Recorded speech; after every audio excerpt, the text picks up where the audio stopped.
welcome back to The Spell, where we'll be going through this with the mighty power ticking. Wait. Oh, wait. Yeah. What is it? Wait, that's the word. Hey, who cares? He asked in a natural tone, standing right beside it. He looks like a standard dude for now. He was a man of few words. From what she'd gathered, those were the first ones he's ever directed at her. In any case, during the whole hour in the office, he sporadically spoke, only nodding and approving from time to time. Still, he is particularly protective. That or she showered it all to her own. I'm failing. Will our recluse and enter the vehicle? I have a feeling this is going to be a while before they can warm up to each other. She was not really ready to talk to him yet. She couldn't even imagine a future where she would be able to openly do so. So in the end, she gave up complaining, completing altogether, and simply directed to bite the bullet. That can be a good thing? Maybe? I don't know. She opened the door of the passenger side with unexpected negligence. She was surprisingly by her own courage, but that courage didn't last for long.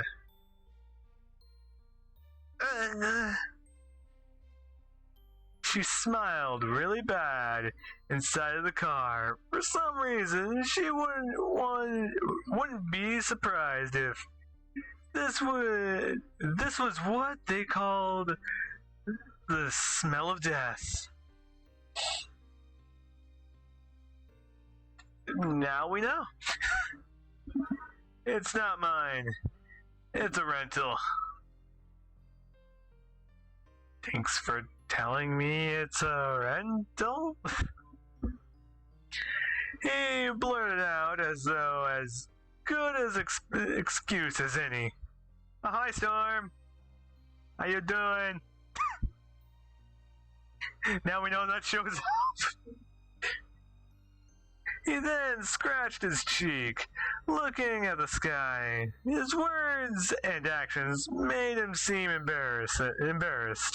But since he was still as expressionless as ever, he looked more creepy than anything else.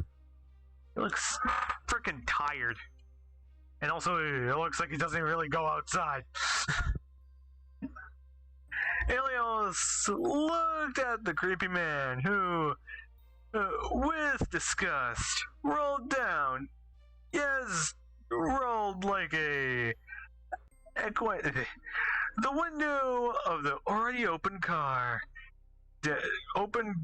door with visible annoyance brought the collar of his shirt over her nose, and then finally sat inside the car with both arms crossed, her chest puffed.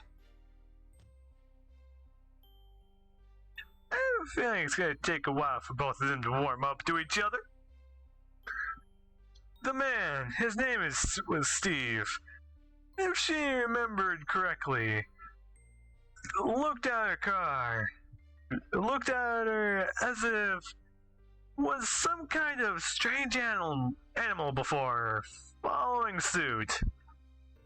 He did the exact same thing, even going as far as pulled the collar of his shirt over his nose.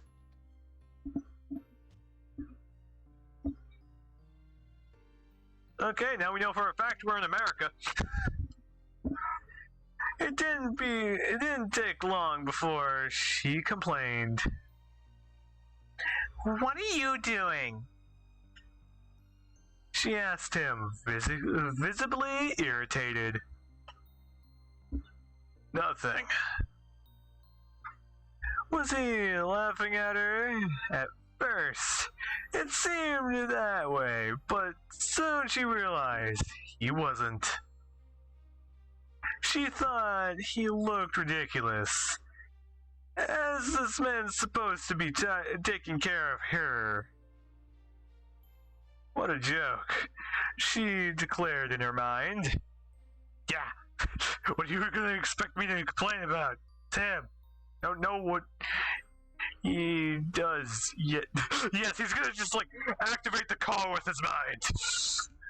Now we know. Not understanding her frustration, Steve simply turned the key in the ignition and started driving. He looked as indifferent as ever, but the fact that he had his shirt over his nose only added to the unreliability of his overall look. Okay, I thought I pressed the wrong button for a second. She couldn't stand the situation at first. She was scared of everything this change would immediately imply, but now she could only feel anger as she looks out the window and him looking at the steering wheel. That's what it looks like. Maybe an orphan wouldn't be so bad after all. For now.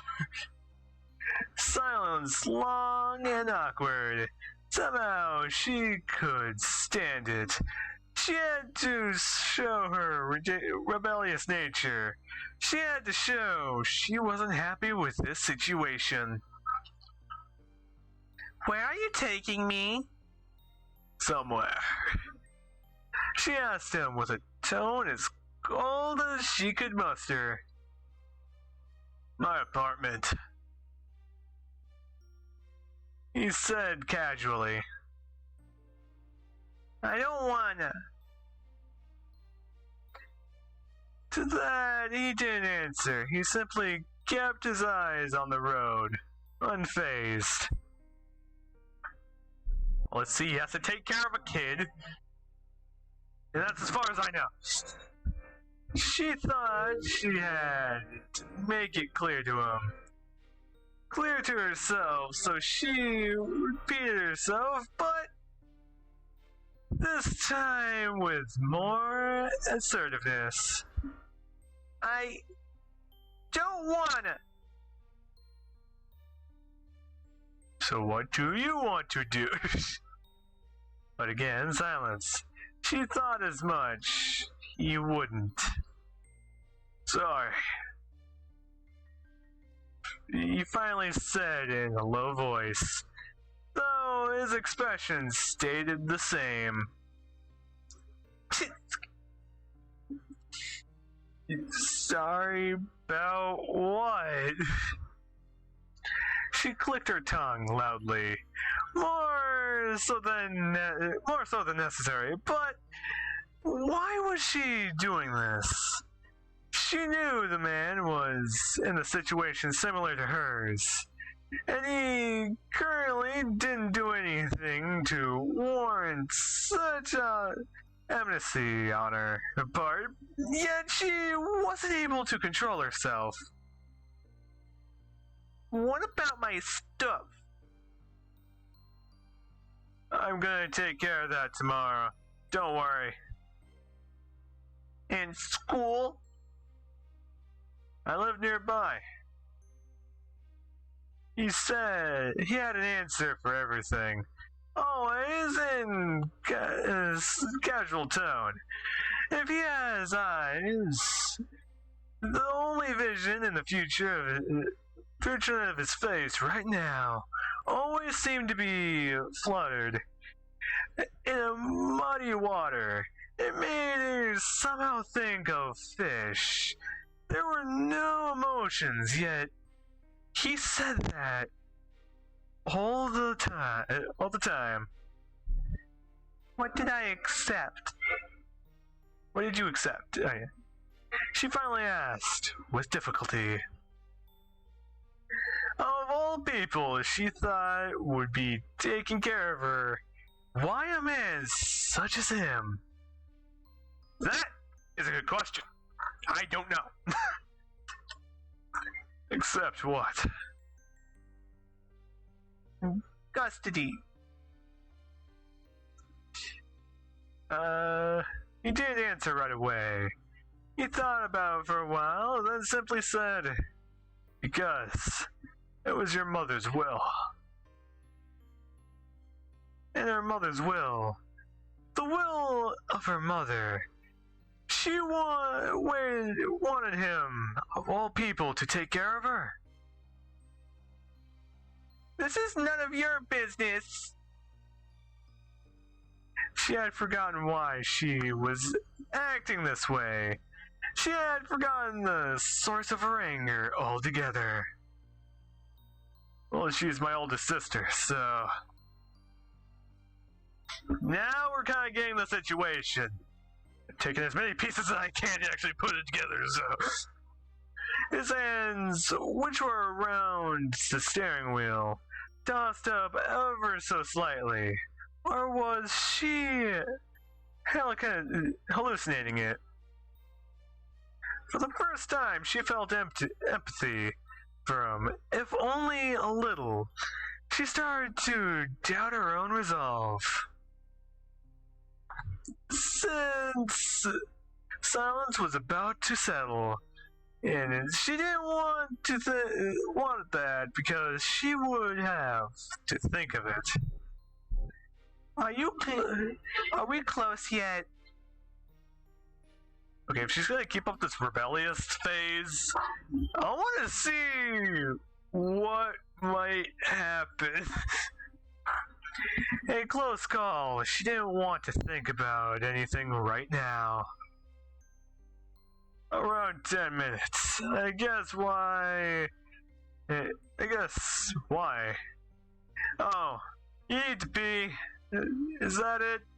We can stop at a restaurant if you can't hold it in. What? That's a fair assumption. I can say that much.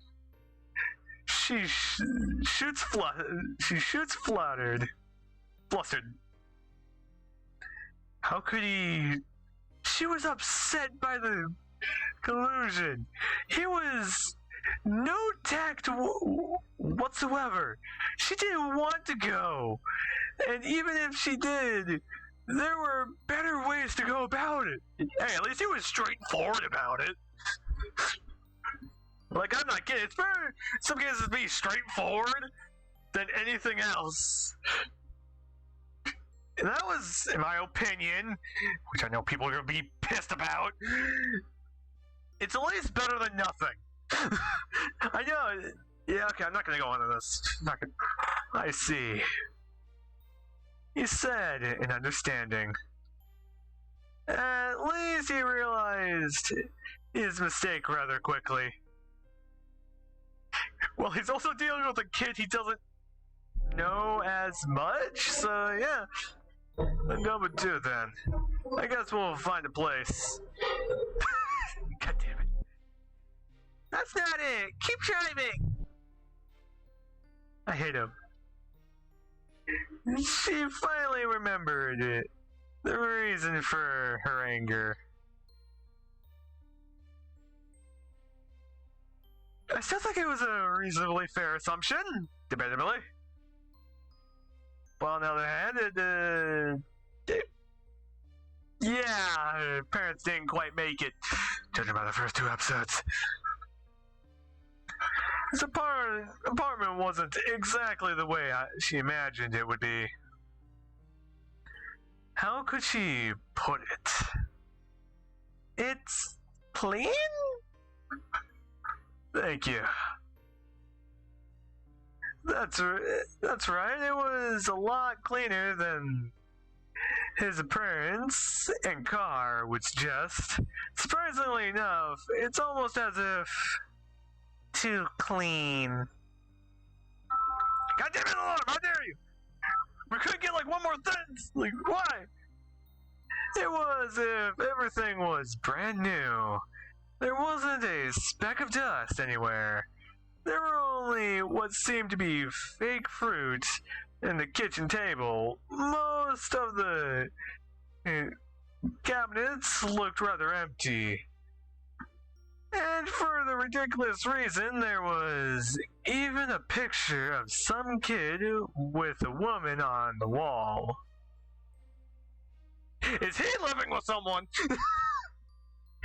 At this point, we'll figure it out next episode, so I hope all of you have a great, wonderful time, and I'll see you guys next time. And I hope all of you have a great, wonderful day, too.